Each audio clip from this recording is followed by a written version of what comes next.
Okay, it's not easy to have sort of have a representative presentation of the state of press freedom in Europe, since many of press freedom groups disagree on how to basically judge what's happening in the region, because they have different mandates, different ways of assessing what constitutes really a flagrant violation of press freedom. And that's part of the diversity of approaches of those press freedom treaty. The European Federation of Journalists, for instance, which is a union-based organization to Reporters Without Borders, which is a different kind of animal. But I'll try to sort of present sort of what seems to be the consensus among press freedom groups in Europe in terms to assess the situation of media freedom and pluralism in the EU, really. And just a few introductory remarks to make sure that I frame the issue. First of all, there's no way to really accurately assess the number of incidents that are happening in Europe concerning attacks or against the press or violations of press freedom. Just even if there is now this Index on Censorship project, which monitors the member states of the European with funding from the European Commission, it depends for its sources on press freedom groups. And there are holes in the way journalists that should be supposed to report completely, comprehensively the situation. There are holes in the coverage. For instance, I just give an example that happened to me when I was an editor-in-chief. For instance, when I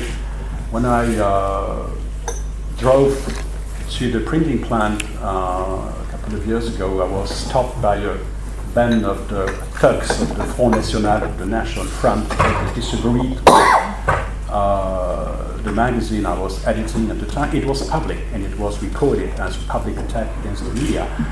But when the same paper, of which I was the editor-in-chief, decided to drop an investigation into the Chechen mafia, because we were afraid of the physical consequences of our endeavor, no one talked about it. But it was a flagrant attack against the press, a flagrant case of self-imposed self-censorship. So when I that kind of survey of what's happening in Europe, you have to take that into consideration.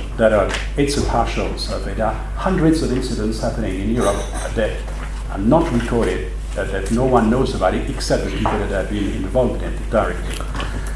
Second, the profession is not united in the defense of press freedom. You know, you have many journalists who are on the other side. You have journalists in Hungary, you have journalists in other countries that are on the side of the government and the side of censorship and against press freedom. So it's not something which necessarily characterizes the profession. A journalist can be someone who agrees only with the press freedom that he or she affords himself or herself, but doesn't recognize press freedom as a common value for the profession. It's like this morning when we discussed the issue of Hungary is not a question of left and right, it's a fundamental question of democracy. Well, that's part of also of the dilemma in our profession. There is also, it's a general perception, there's a sense of fragility and vulnerability among the profession regarding the situation in Europe, just even beyond the question of press freedom. There's a sense that Europe is going the wrong way politically, and one of the symbols for this is certainly the rise of those populist parties that we mentioned, we've been mentioning all day, not just in Hungary, but in other countries as well.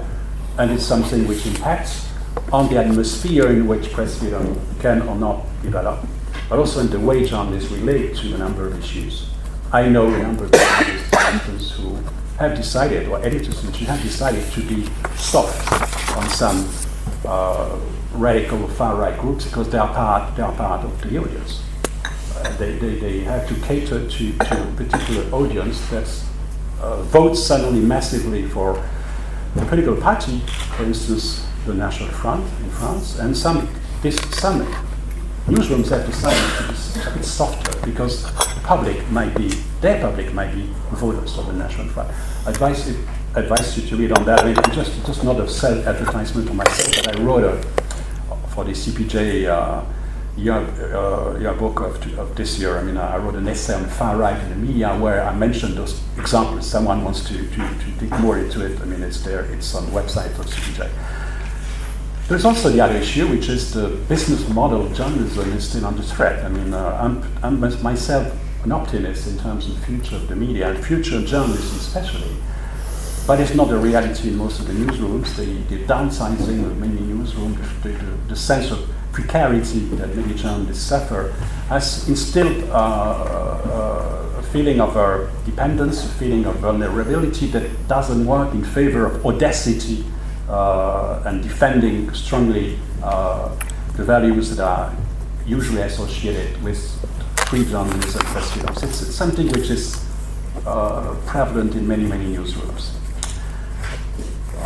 Another remark before describing the situation around Europe. I mean, we consider that it has been mentioned today quite often that as bad money sweeps away good money, there is a risk of contamination of bad cases like the Hungarian case that we mentioned by Professor Klosa. I mean, that contaminates the rest of the countries in Europe. That's a real risk that we are aware of.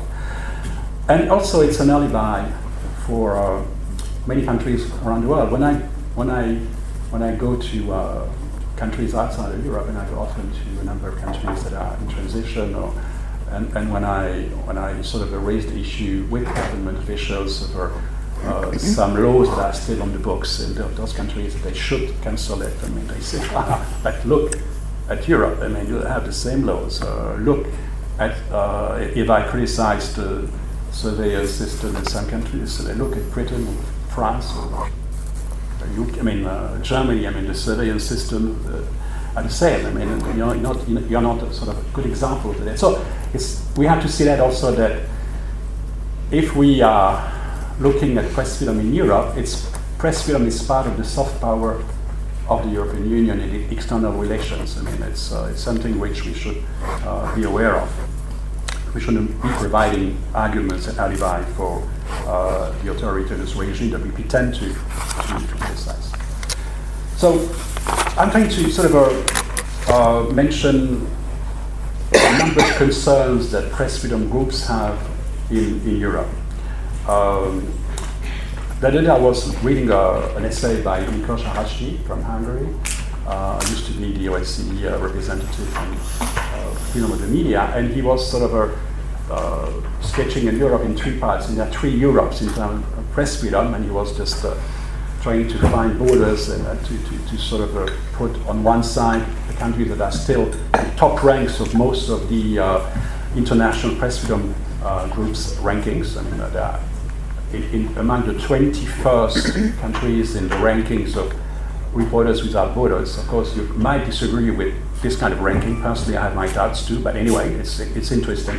You have 12 member states of the European Union, but you have also a number of European countries that are far below in the rankings. I mean, behind Latin American nation or African countries that sometimes you tend to consider as being very, very young in their adherence to press freedom or democracy. So there's really a 2 or 3 tiered Europe when it comes to evaluating the performance or the record of countries, member states of the European Union, which is something which shows that there's something wrong in the European Union. If you can have Finland number 1, and you can have Greece 76 and Bulgaria 98. How can you reconcile that in a European Union where we speak of press freedom as a fundamental value? It's a test of our problems. So if I take the first barometer of press freedom, the word censorship is killing a journalist.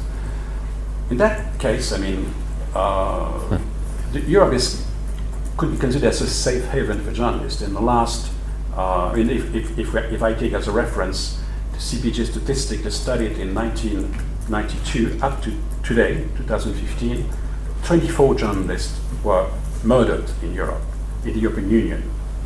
8 were murdered on the 7th of January in Paris, which means that the number of journalists that have been killed is relatively low in comparison to other countries or continents. The That's something which is obvious. But it doesn't mean that there's not a sense of a rampant violent culture introducing itself in a number of countries. In a number of countries, journalists are being threatened directly by criminal organizations. It's underreported, but for instance, if you take the case of Italy, you have dozens of cases. You have many journalists that are under protection by the police. No one reports it really because it seems to be part of the daily sort of a normal situation in Italy. If you take a number of countries like Bulgaria, Romania, Croatia, the threat by criminal organizations is simply one which is not sufficiently reported. It's a threat on investigative journalism, and it gets into, even as I took the case a few minutes ago, in my own case, being afraid of covering criminal organizations, whereas criminal organizations are increasingly having power in not only in the Balkans, but also around the European Union. Protesters, the protests are increasingly a battlefield for journalists. Protesters are taking aims against journalists because they consider them as either members of the establishment, it's the case of Golden Dawn in Greece, or as police informants. So the police take them as well, and this is something which is much more problematic. They consider European journalists as unwelcome witnesses of what could turn into police brutality. That's also part of this famous gag law in Spain, where, of course, everyone, but especially journalists, are forbidden to take pictures of police in action, which is absolutely unacceptable. And I don't hear anyone in the European Union complaining. It is as serious as what had happened in Hungary, really. It's a complete violation of everything in terms of precedent, but also on the concept of democracy and checks and balances and accountability. No one protests. This should be something that we should insist upon. So this is attacks against the press, a rising atmosphere of violence, which is also present by the rise of the far right. I mean, in my own essay, I really give a number of cases where journalists are being harassed, brutalized, expelled, hacked into it by far right organizations, and some of them having deputies even here in the European Parliament. This is the first case. But there are a number of other issues that really are concerning us. I mean, first of all, there are the issues, the leftovers of the past, the scoria of the past. I mean, you know, when the European External Action Service published last year its guidelines on freedom of expression offline and online, there was a very interesting paragraph asking countries outside the European Union to abolish defamation when it's criminalized. I mean, criminal libel laws. But you know, 23 out of 28 member states still have criminal libel on their books. So of course, quite often it's not applied, but it is applied in Italy, in Greece, in a number of countries. It's there. It is still there. It should be abolished. It should be just abolished. And even the European Court of Human Rights is very clear about it. It's very exceptional that you could imagine that a journalist would be sent to prison. Blasphemy. The other day I read a discourse by the delegation chief of the European Union in Thailand, speaking about the need to courageously address the issue of blasphemy laws and insult laws. You know, you have the crime of lèse-majesté in Thailand. But in Europe, we have 18 countries that still have blasphemy laws or laws that penalize vilification of insult of religion. We have a number of countries which have laws of lèse-majesté. A few weeks ago in the Netherlands, this law was activated against journalists. So this is something which really is a real concern, because those scoria of the past, those leftovers, do not allow the European Union to be exemplary as it should be when it addresses itself to other countries around the world by telling them to please drop those old, antiquated laws that are having a chilling effect on free expression They don't have a chilling effect on free expression here, but I guess they these are the scoria of the past, as I said. But then we have the new realities brought by terrorism. The counterterrorism atmosphere has created a great moment for legislators under pressure from the executive, basically, to introduce a number of laws. Some of them are really dubious in terms of freedom of expression. We just mentioned the case of the law in France, which was adopted a few weeks ago. Of course, it will be tested by the Constitutional Court, but according to most press freedom groups, it doesn't really defend seriously the normal guarantees for freedom of expression, for privacy, but also it raises a big issue with the question of protection of sources for journalists. The major issue for surveillance, for us journalists, is protection of our sources, the confidentiality of our sources. The other day I was speaking to intelligence official of a European intelligence service, and he was saying, Jean-Paul, you have to know two things now. First of all, no media is invulnerable to hacking attacks. It was just after TD5 had been attacked in France. This is the first thing you have to understand. Cyber war is part of freedom of expression today. And we are not able, and you are not able to really resist it. Most media are not prepared for it. It will become a major instrument of attacks against the media. Second, you cannot protect yourself and your privacy against any intelligence service in Europe. So everything, you are naked all the time. That's something you have to understand. Imagine what that means in terms of protection of sources. Imagine what that means in terms of being able to investigate a few issues. That's a real issue. And we don't see the European Union taking the right steps. For instance, we have listened to a number of declarations, even by high officials dealing with counterterrorism, and they're willing to introduce black boxes into system to make sure they still have the keys to at the end of the day, to control what's going on the internet. Of course, no journalist in the press room that I know would be against efficient counterterrorism, but the proclamation that the fundamental values will be protected, I'm not convinced by it. We think that there's a drift towards an excessive surveillance system and mass surveillance system. And a number of other issues that are, because I see that the minutes going out, a number of other issues that I will quickly go over with access to information, still not the best of the world in national member states, but also in the European institutions. There's a current battle today, for instance, to make sure that there is an exception for journalists on the question of trade secrets, for instance, which, if implemented, might really endanger the capacity of financial investigative journalism. And we do know that we need financial investigative journalism after LuxLeaks and SwixLeaks and all the other things. But there's a direct threat against it if we don't get this exemption on the trade secret law. Media regulation, public broadcasting is an issue that the weakening of the public broadcasting system, the fragility of its system of funding, creates a real issue. Not so much perhaps of press freedom at this moment, but certainly for media pluralism, it's an issue which doesn't get perhaps enough attention.